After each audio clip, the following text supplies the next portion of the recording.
Bonjour, mon nom est Philippe Mercanton, je suis instructeur de méditation transcendantale et thérapeute de médecine ayurvédique à Genève.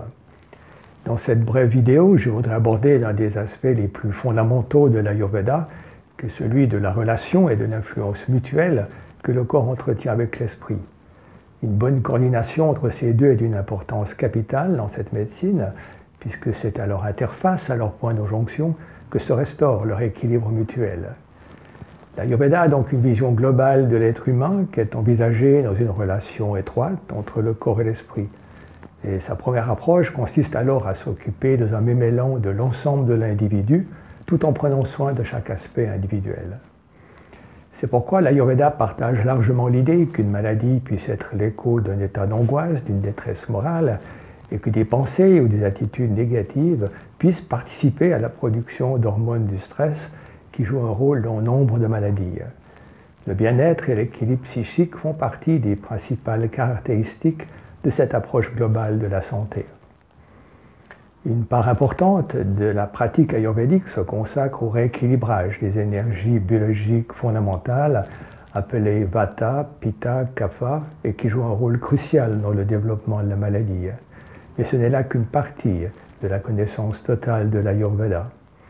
Une autre partie met en évidence qu'il y a une continuité entre le soi transcendantal, qui sous-tend à tous les différents modes d'activité de la conscience, et le concept de soi, qui lui renvoie à l'individualité et par extension à l'ensemble du corps. Dans cette logique, le corps et l'esprit ne sont que des modalités différentes de ce champ de conscience transcendantale. Et en dernière analyse, ce champ de conscience transcendantale est, structure, puis devient littéralement le corps physique. La cause la plus fondamentale de la rupture de l'équilibre de ces trois énergies se situe donc au niveau où les mécanismes psychiques se transforment, se matérialisent en le corps physique, à ce niveau où énergie et matière sont interchangeables.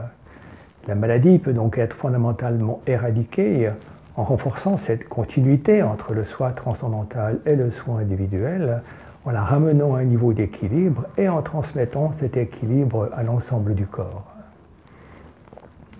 Cette vision globale, qui est la force principale de l'Ayurveda, avait été largement perdue au fil des millénaires. Et l'Ayurveda Maharishi est son renouveau, dans sa forme originelle et complète. Le nom de Maharishi est là pour signifier ce renouveau et lui donner une garantie d'authenticité.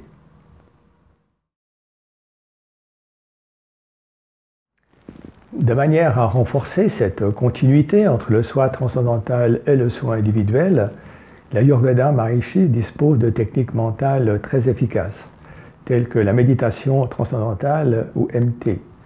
Il existe de nombreuses formes de méditation, mais très peu d'entre elles proposent une approche systématique et une compréhension claire de leurs mécanismes, et encore moins disposent d'une validation scientifique de leurs effets. La méditation transcendantale a l'avantage de réunir ces qualités. Introduite à la fin des années 50 par Maharishi Mahesh Yogi, la MT est une technique très simple et très naturelle qui se pratique quelques instants, matin et soir, assis confortablement, les yeux fermés.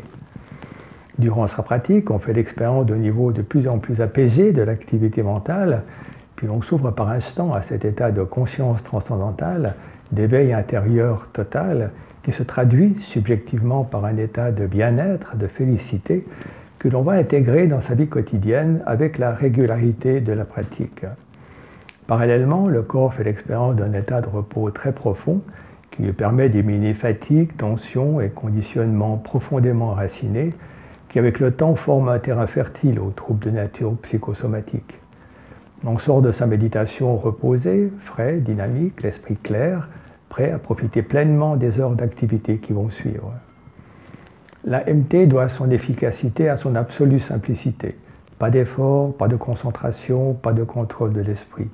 Ce qui peut surprendre ceux qui, sur la base d'expériences passées ou de lectures, en avaient déduit que la méditation devait être quelque chose de difficile. La méditation transcendantale a été l'objet de nombreuses recherches qui ont été publiées dans des revues scientifiques de renom, telles que l'American Medical Association, l'American Heart Association et the Journal of Social Psychology. L'ensemble de ces recherches donne une excellente image de ce qui se passe pendant et ainsi qu'après la MT. La profonde relaxation et l'élimination des tensions sont bien sûr d'importants bénéfices, mais ce qui pousse les gens à continuer à la pratiquer régulièrement, ce sont les bienfaits à long terme, tels qu'une amélioration globale de la santé, un développement accru des facultés mentales, de l'estime de soi, une diminution de l'insomnie, de l'anxiété et bien d'autres.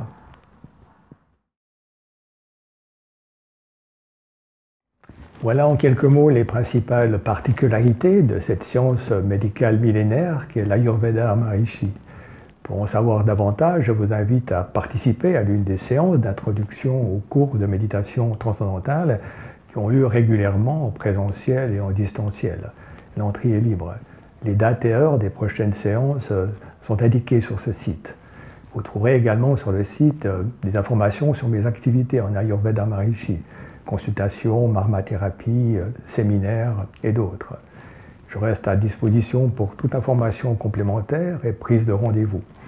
Au numéro et l'adresse indiquée ci-après. Et je vous remercie de votre attention.